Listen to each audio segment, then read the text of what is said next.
Cumprimento a todos com a paz do Senhor Jesus, a doce paz do Senhor Jesus. Nós estamos aqui para fazer mais um vídeo do Evangelho de Lucas, graças a Deus.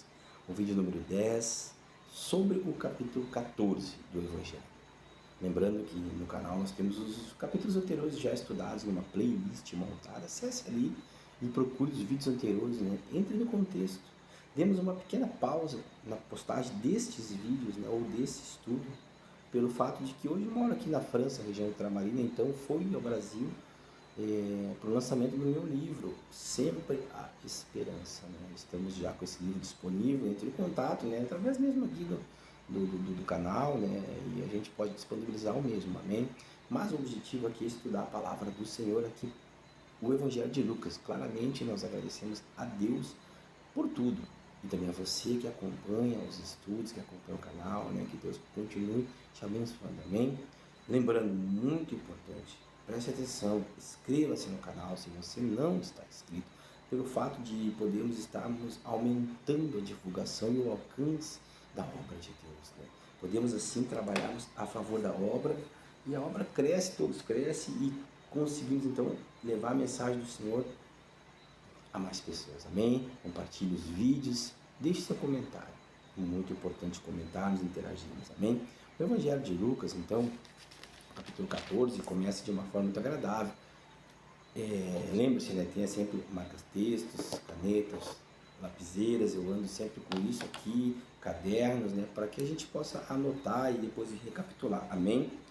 Aqui é um pouco quente, então bastante quente, na verdade, a gente sua muito, então a gente tem que estar sempre com paninha para poder se sentir um pouco mais confortável, amém? Deus te abençoe. Diz assim: a cura de hidrópico no sábado. Então, aconteceu num sábado que, entrando ele em casa de um dos principais dos fariseus para comer pão, eles o estavam espiando. Eis que estava ali diante dele um certo homem hidrópico. Jesus, tomando a palavra, falou aos doutores da lei, os fariseus, dizendo: é lícito curar no sábado? É uma pergunta de Jesus Cristo, àqueles homens que são os entendidos da época da lei do Senhor, se era lícito curar no sábado. Podemos interpretar no primeiro momento que Jesus não sabia a resposta, realmente estava querendo saber, mas não, Jesus sabia sim, Senhor, que é a resposta certa. É claro que é lícito curar no sábado, estamos fazendo bem ao outro. Porém, a lei de Moisés poderia ser interpretada de outra forma, e eles interpretavam ao pé da letra, e no sábado eles não curariam. Aí Jesus mostra a eles então a tamanha hipocrisia deles. Veja a seguinte frase na sequência do texto: eles, porém, calaram-se, tomando, o curou e despediu. Respondeu-lhes e disse: qual será de vós o que, caindo-lhes num poço em dia de sábado, o jumento ou o boi, ou seja, o seu bem financeiro, ou não tira logo? Mesmo no sábado, eles então exerceriam uma atividade que seria por seu benefício nesta época. Então havia uma hipocrisia, mas eles não queriam que as curas e os milagres fossem operados no sábado. Então, estava errado a lei de Moisés? Não, estava sendo mal interpretado. E Jesus trouxe a realidade. O homem, para ele foram criadas todas as coisas, e não o sábado foi criado para que o homem o sirva ao sábado. Então, as coisas que Deus colocou aqui na terra são para o homem administrar, usufruir, Então, não é possível que nós conseguimos levar ao pé da letra como eles levavam e não vamos fazer absolutamente nada em prol de ninguém, porque o sábado é um sábado separado para Deus. Vamos entender naquele contexto ali dessa forma. Jesus deixa bem claro a hipocrisia dos mesmos, amém? E segue, respondeu e disse: qual será de vós? Já vimos o versículo 5, vamos para o 6, perdão. E nada lhe podiam replicar sobre estas coisas, porque estava bem claro que Jesus falava, ele explicava e deixava bem claro. Então ele segue agora aqui com uma parábola, no versículo 8 em diante ele traz uma parábola de reflexão em relação àqueles que escolhem os primeiros assentos, dizendo-lhe: quando por alguém fores convidado a bodas, não te assentes no primeiro lugar. Não aconteça que esteja convidado outro mais digno do que tu. Vá com calma, não ocupe os primeiros lugares, não queira aparecer de imediato, porque pode Pode ser que tenha um convidado que seja mais importante que você. E vindo o que te convidou a ti e a ele, te diga, dá o lugar a este, e então com vergonha tenhas de tomar o derradeiro lugar. Um minuto só. Amém. O derradeiro lugar. Mas quando fores convidado, vai e assenta-te no derradeiro lugar, para que quando vier o que te convidou, te diga, amigo, sobe mais para cima. Então terás honra diante dos que estiverem contigo. Amém. Então tenha calma, tenha paciência, vá aonde você chegar e não ocupe os primeiros lugares, não quer aparecer de imediato, deixe que Jesus venha até você, Deus venha até você e te faça assim um convite, claro que através de seres humanos, de pessoas, né? Então você possa então ocupar o lugar que Deus entenda que você merece naquele momento. 11. Porque qualquer que a si mesmo se exaltar será humilhado, e aquele que a si mesmo se humilhar será exaltado. Amém? É bem claro. E dizia também ao que eu tinha convidado: quando deres um jantar, uma ceia, não chames os teus amigos, nem os teus irmãos, nem os teus parentes, nem vizinhos ricos, para que não suceda que também eles te tornem a convidar e que seja isso de recompensa, né? Por quê, né? Porque nós convidamos pessoas que são conhecidas, vamos entender assim, para as nossas alegrias. Fica fácil de ser retribuído, porque são pessoas que nós temos um relacionamento profundo, amigos, parentes, e que às vezes até vão querer bajular e nos dar o retorno, né, que de fato não é o que está no coração, né? A gente sabe bem que quando a gente busca agradar alguém que a gente já conhece, também recebe isso, é recíproco, mas é o normal do dia a dia. Então o que é interessante a gente fazer? Olha bem, no versículo 13, que é o que Jesus veio fazendo ao longo do seu ministério, né, de aproximadamente 3 anos e pouco ali, ele veio mostrando para nós. Ó, quando fizeres convite, chama os pobres, chama os aleijados, chama os mancos e cegos. E serás bem-aventurado, porque eles não têm com que te recompensar, mas recompensado te será na ressurreição dos justos. Quem vai te recompensar pela tua gratidão, pelo teu amor, pela demonstração de compaixão, carinho, afago, né? É bem claro, na ressurreição dos justos, ou seja, Deus te trará uma recompensa. Né? A vida eterna te espera, a salvação nos espera, se nós formos agir conforme a palavra do Senhor. Então convidamos, né, a cear conosco os necessitados dos dias de hoje. Quem são hoje as pessoas que precisam do nosso apoio, do nosso carinho? A ceia aqui podemos interpretar de várias maneiras, não somente o alimento, mas o abraço, levar a palavra de Deus, trazer para a igreja, trazer para o nosso convívio, de uma forma mais íntima, sair, pregar, né, evangelizar. Enfim, são as pessoas que hoje vivem pelas ruas, quem sabe drogadas, alcoolizadas, prostituídas, nas cadeias, os presos, os hospitais, os enfermos, né? Pessoas que a sociedade anda de uma maneira um pouco parecida com a sociedade romana daquela época, rejeitando até, pelo fato às vezes de não entender, compreender, medo, o bandido, o ladrão, pessoas que nós temos como cristãos, né, a obrigação até de evangelizar, de demonstrar o amor de Jesus para estas pessoas, como Jesus demonstrou aqui ao longo do Evangelho que estamos estudando. Amém? Partimos para uma parábola, então, da grande ceia. Veja que esta palavra está no capítulo 14, claro, e no versículo 15. Aqui nós não perdemos o contexto. Vá fazendo as anotações, né? Vá grifando, é muito importante isso, eu sempre deixo bem claro. Né? Retome os estudos, dê uma pausa se for necessário, vá ao banheiro, tome uma água, né?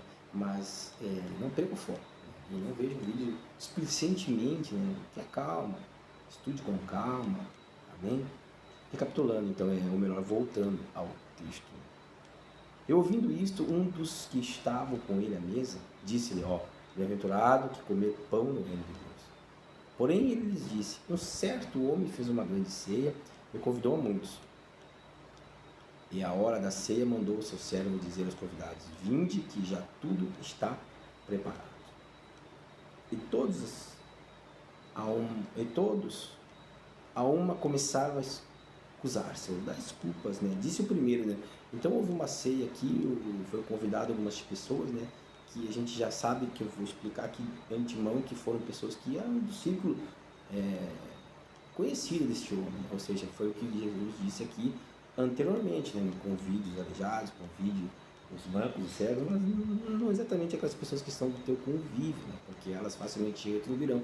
Mas aí ele segue o texto, as explicações, e conta essa parábola, onde há uma ceia que ele manda convidar essas pessoas. Ensina, todos se excusaram. Primeiro diz: comprei um campo e importa ir vê-lo. Rogo-lhe que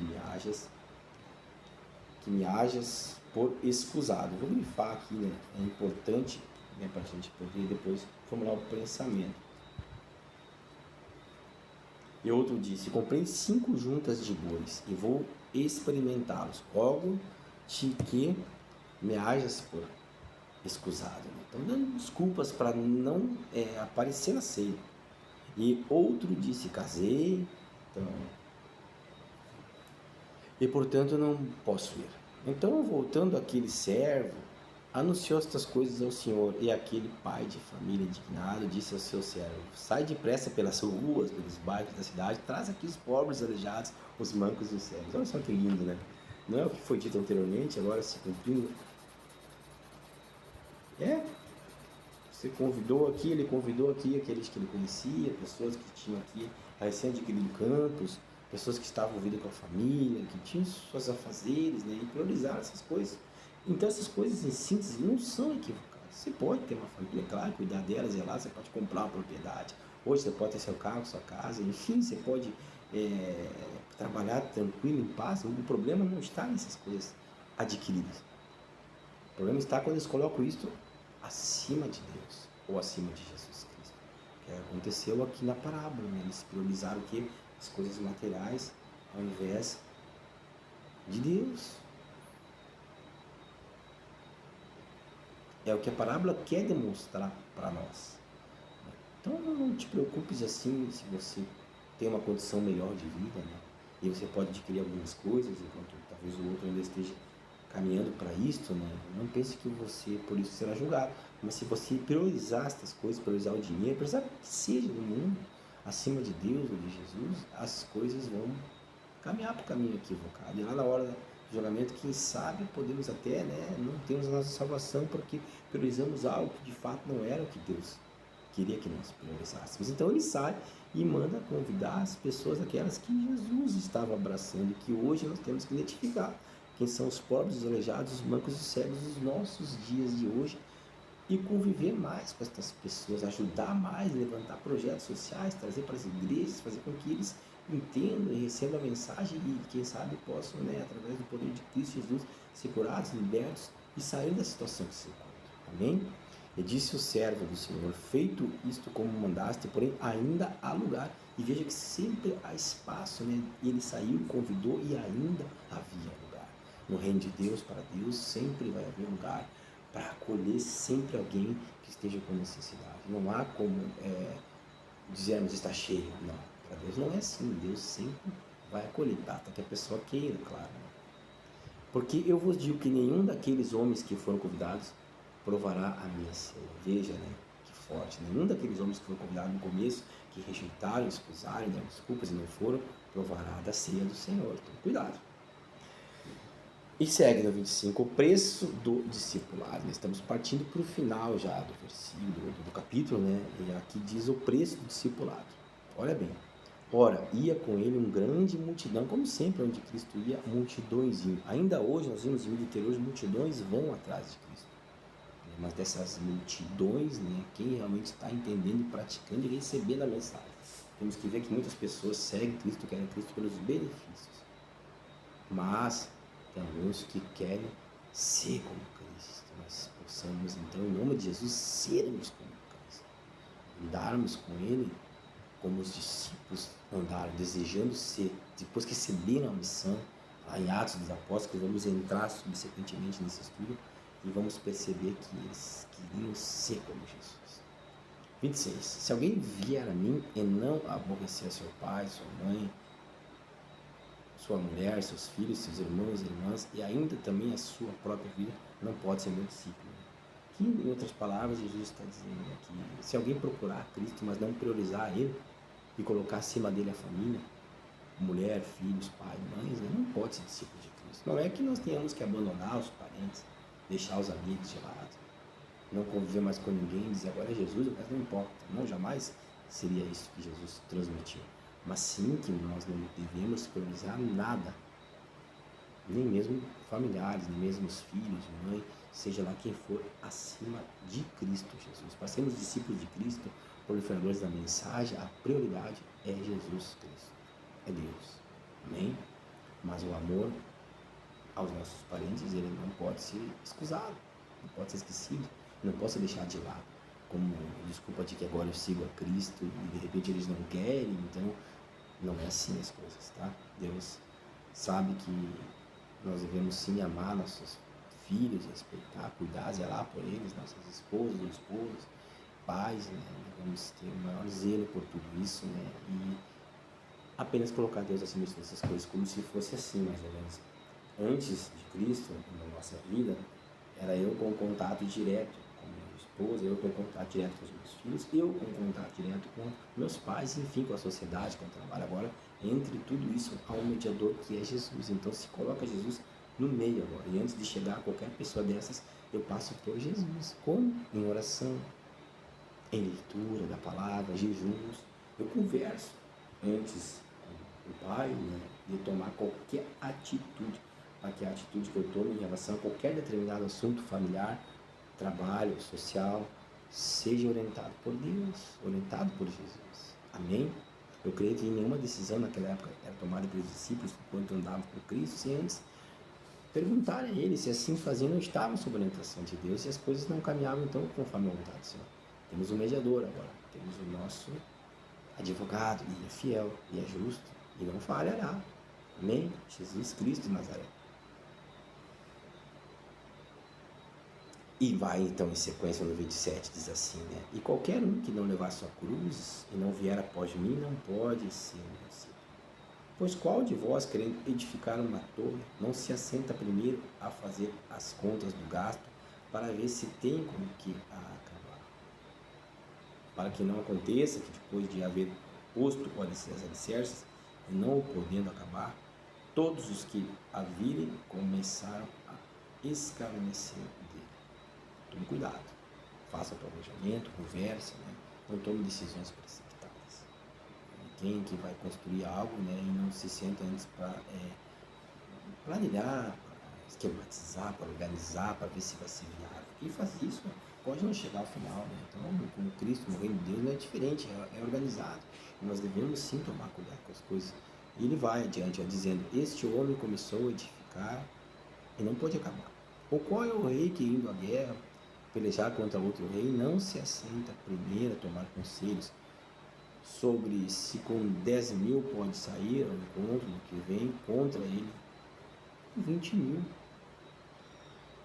De outra maneira, estando o outro ainda longe, manda-lhe embaixadores e pede condições de paz.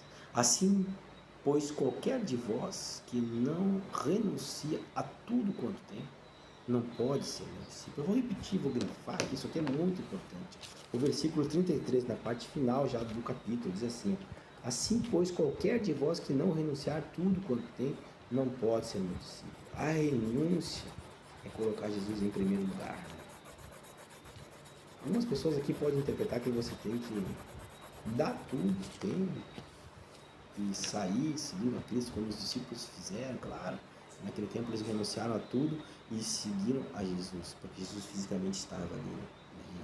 E era sustentado por Deus a obra. Lá em Atos dos Apóstolos nós vamos entender também muito melhor essa questão do sustento da missão, mas aqui nós vamos nos deter, né? E na realidade, nos dias de hoje, que o abandonar todas as coisas significa priorizar a Cristo Jesus. Você tem que trabalhar, você tem que estudar, você tem que cuidar da casa, cumprir horários, temos os filhos, temos responsabilidades escolares, né? Como abandonar tudo e sair caminhando por aí? Não é dessa forma, né? Claro que tem jovens que conseguem, mas adultos geralmente têm a família já, que é a prioridade de Deus, né? Então nós temos que evangelizar, sim. Temos que propagar a palavra, sim. Temos que operar maravilhas e milagres em nome de Jesus, sim, mas tudo organizado. Temos que ver que não podemos sair e abandonar tudo e todos, né? Porque não é bem assim que Jesus quer que as coisas funcionem. Mas a prioridade é Deus. Então, como eu disse anteriormente aqui no próprio capítulo, nós entendemos já que hoje, agora, então, quando aceitamos a Cristo, há um mediador. E tudo que nós fizemos agora passa primeiro por Deus, através das nossas orações, conversas, nosso relacionamento pessoal com Deus, né? E as decisões são tomadas com prioridade sempre de Deus. Então, assim, nós estamos abandonando as coisas de uma forma direta ou até indireta, deixando de lado as nossas decisões, assim, as decisões tomadas de acordo com a vontade de Deus. Às vezes não é o que eu quero, não é o que parece bom e nem o que parece certo, mas se for Deus que mandou, faça e tome, que certamente lá no final as coisas vão acontecer e você vai ver as bênçãos chegando. Então não se preocupe se você está no caminho correto, se você está em relacionamento com Deus. As decisões às vezes que são tomadas pode parecer de imediato que não são agradáveis ou que não são corretas, e isso até mais profundamente, muitas pessoas podem ir até contra isso. Mas você tem que ter o entendimento, a sabedoria e a compreensão de que Deus está no controle. Amém? Terminamos então aqui com 34 e 35, diz assim: bom é o sal, mas se o sal for insípido, com que se há de salgar? Nem presta para a terra, nem para o lixo. Lança-no fora. Quem tem ouvidos para ouvir, ouça. Muito importante, né? A palavra de Deus naquela época estava sendo falada por Jesus, ou seja, quem tem ouvidos, ouça, porque eu estou falando, Jesus está falando. Hoje, somos nós que falamos, mas lemos a palavra de Deus, então é como se Cristo estivesse falando também, porque estamos falando por dentro da palavra do Senhor. Você precisa ler a Bíblia, você precisa acompanhar, você precisa não só ficar à mercê da opinião de pessoas que falam, né? E você precisa conferir, né? Precisa orar, precisa se relacionar com o Espírito Santo de Deus, né? As revelações vindo também a você. Amém? Então, olha, o sal, se for insípido, ou seja, se não tiver sabor, se já tiver passado, quem sabe, da validade, já não serve mais. Ele pode até ser utilizado ali, mas não vai trazer o gostinho agradável que ele traz, né? Não serve mais para nada. Eu e você, vazios do Espírito Santo, para que servimos? Podemos até conhecer a palavra como muitos conhecem, podemos até entender como muitos entendem. Os fariseus entendiam, compreendiam, sabiam de tudo, mas eles não queriam operar no sábado, por exemplo, né? E preferiam deixar a pessoa ali enferma, como muitos que Cristo curou e operou. Eles não faziam isso, e tampouco faziam em outros dias, eu creio. Mas eles tinham a palavra dentro do seu conhecimento, a técnica. Vamos saber que eles eram estudiosos, mas vazios.